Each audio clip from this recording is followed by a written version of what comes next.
We will call to order the regular board meeting for the Chicago Board of Election Commissioners for the City of Chicago. Good morning. My name is Marisol Hernandez. I'm the chairwoman. Seated to my right is Commissioner William Cressy, and to my left is Commissioner Jonathan Swain. The next item on the agenda is the consideration of the agenda. Are there any changes? If not, then we'll proceed with the approval of the minutes of the regular board meeting of March 28, 2017.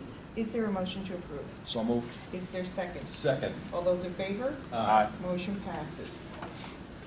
Next is the Executive Director's report. Mr. Goff. Thank you, Madam Chairwoman. Just to let the board members know, a couple of items have happened. Last week, I was invited to the EAC public forum, public meeting to talk about elections as critical infrastructure.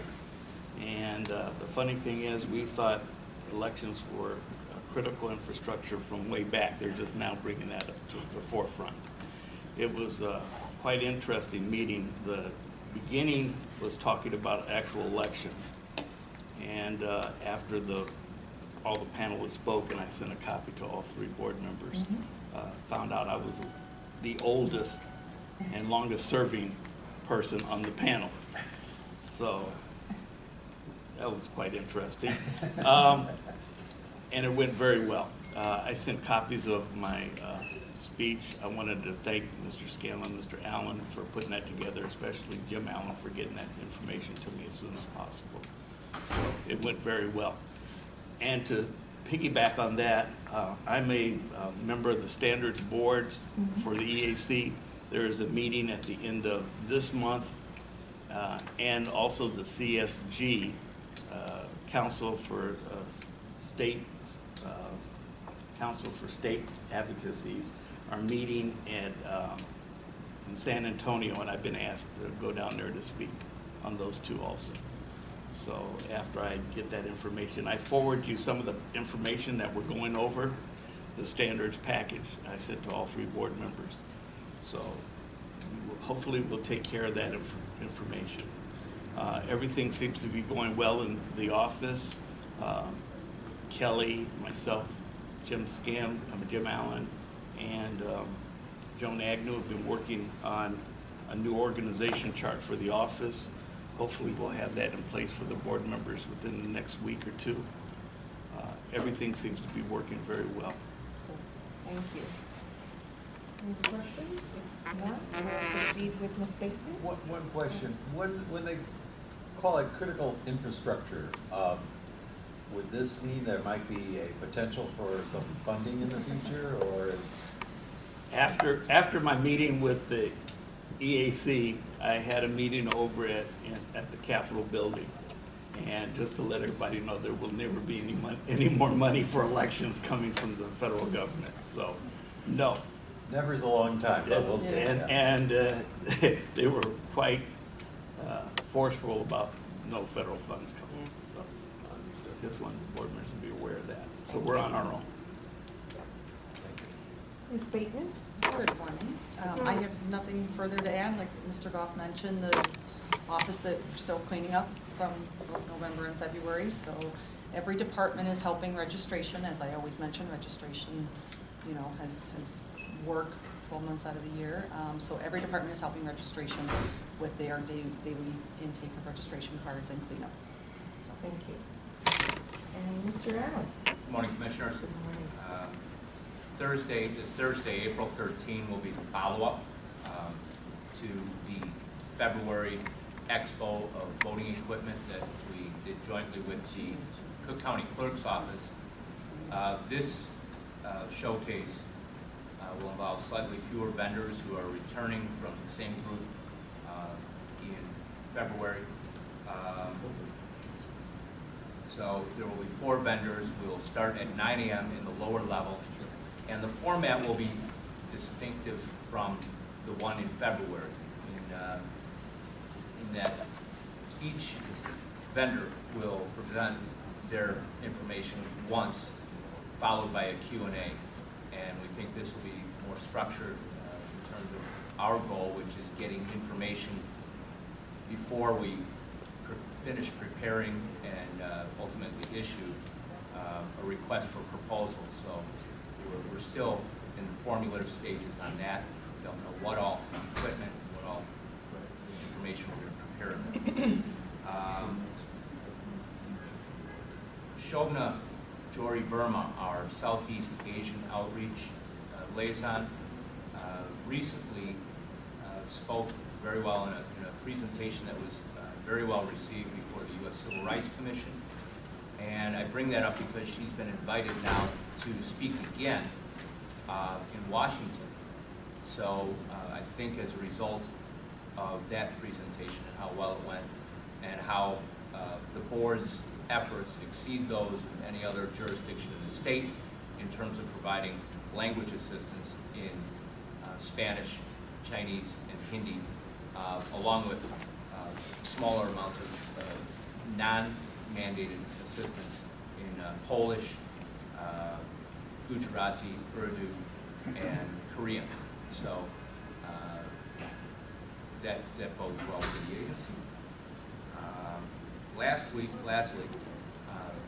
while Mr. Goff was in Washington, I took advantage of the rare opportunity where there was a suburban election and not a city election, and I served as a judge of election out in the suburbs.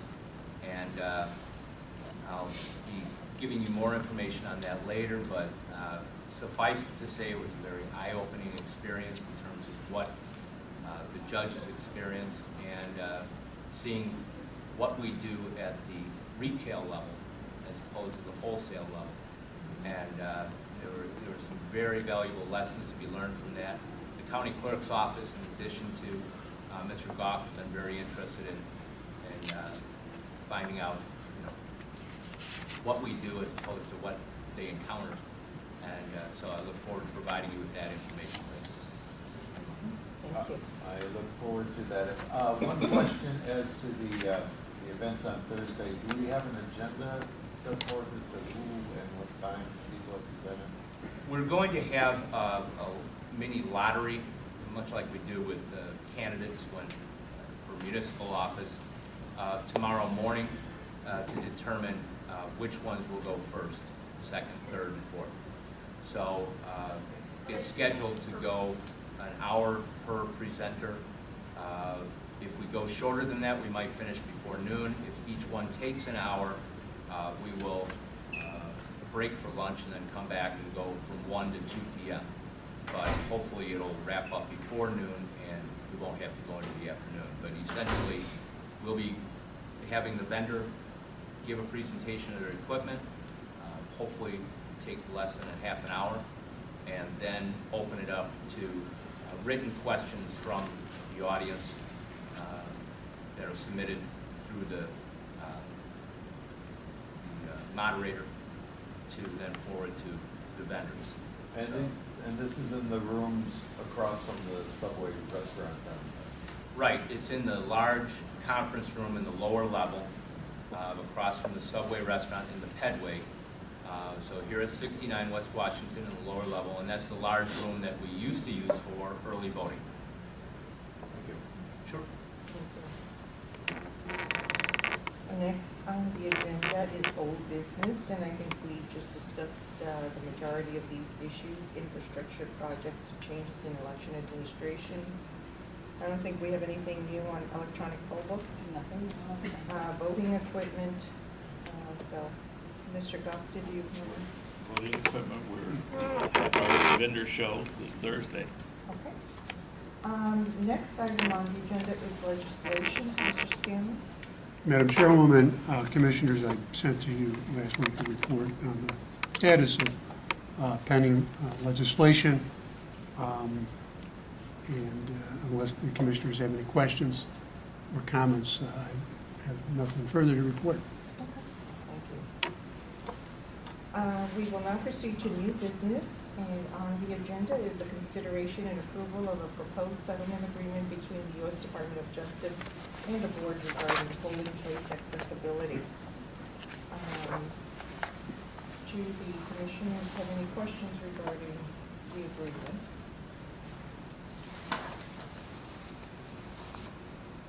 No questions. Would Mr. Scanlon like to make any comments about it, though? If I could just give you a short outline. of the salient features of the agreement. First of all, as you know, the U.S. Department of Justice conducted a compliance review during the March 2016 primary election and found that there were a number of polling places that did not meet the accessibility requirements under the Americans with Disabilities Act for voters with disabilities. Since that time, there have been a number of meetings and discussions with the U.S. Department of Justice, along with Equip for Equality, which is the federally designated advocacy organization for people with disabilities in the state of Illinois. And we've worked together, I think, in a collaborative effort to try to reach some consensus as to how to go forward to make sure that polling places in the city of Chicago are fully accessible to voters with disabilities. The result of those discussions has been the proposed settlement agreement that you have before you. The agreement would be in effect for 4 years after the effective date when it's approved.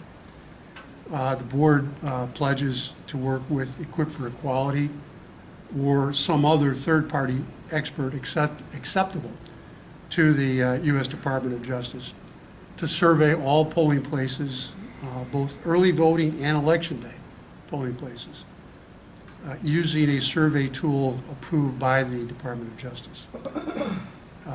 Beginning with the March 2018 primary election, the board will secure accessible polling places to ensure that by the November 2018 general election, each and every polling place is permanently or temporarily accessible. If a polling place is not accessible, the board will relocate the polling place to an alternate accessible location. If an accessible polling place cannot be secured, the board will implement procedures that will make the polling place at least temporarily accessible using measures that are outlined in the agreement. If the board finds that it cannot implement an accessible recommendation regarding a specific polling place, the board and the Department of Justice will meet and confer to see if there could be some resolution. The agreement reserves the right of the board to request the Department of Justice approval for modified curbside voting in polling places in the rare event that no suitable or accessible polling place location can be found. The agreement does not preclude the board from using vote centers if and when such vote centers are authorized by state law and are compliant with all federal elections or federal statutes. Excuse me. The agreement also imposes training requirements for all election coordinators and election judges. The Department of Justice agrees to refrain from filing any civil suit with regard to Chicago's polling places for a period of 4 years. The department will work together with the board to assess whether proposed polling locations are or can be made accessible.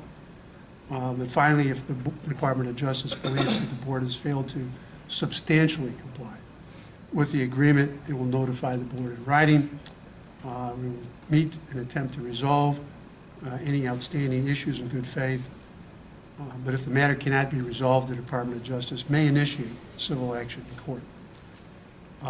So that gives you a broad outline of the terms and conditions of the settlement agreement. I think, speaking on behalf of Mr. Goff, I think we recommend to the board that they approve the settlement agreement and also authorize Lance to sign and execute the agreement on behalf of the board.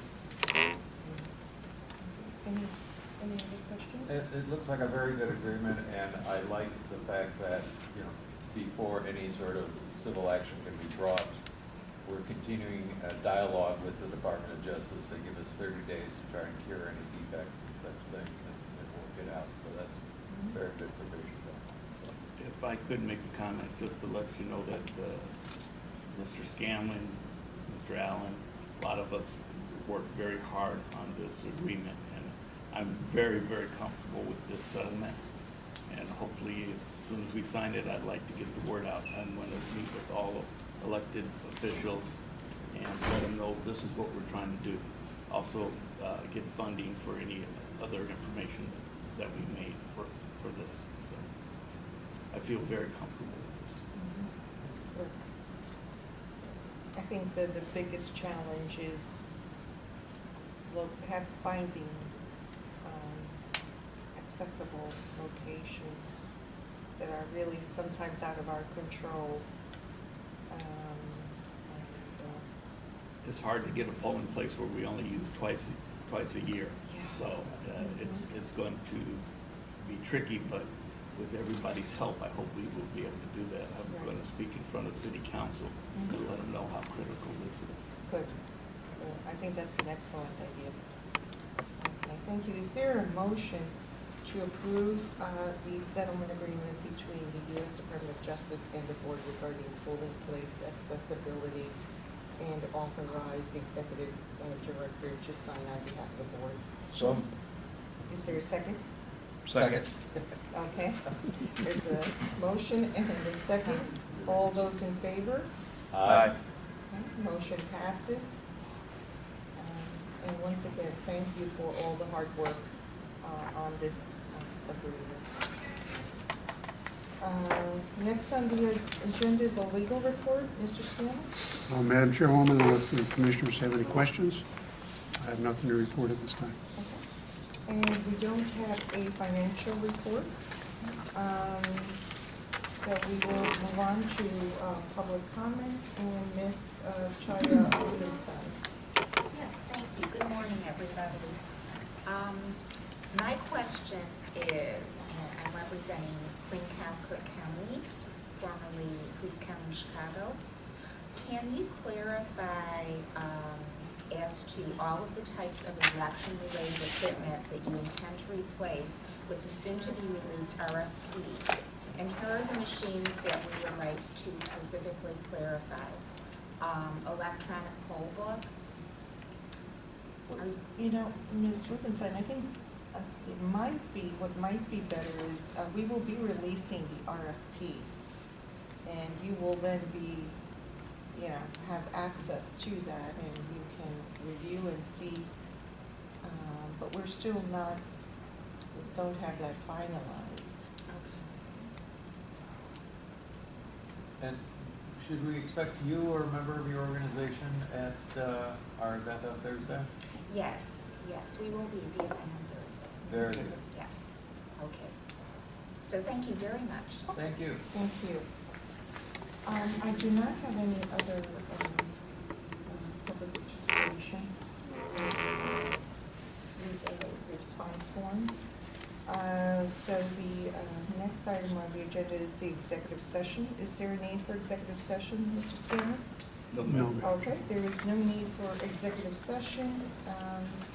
So as a result, is there a motion to adjourn this meeting to our next regularly scheduled meeting on Tuesday, April 25th, 2017? So moved. Is there a second? Second. All those in favor? Aye. Meeting is adjourned. Thank you.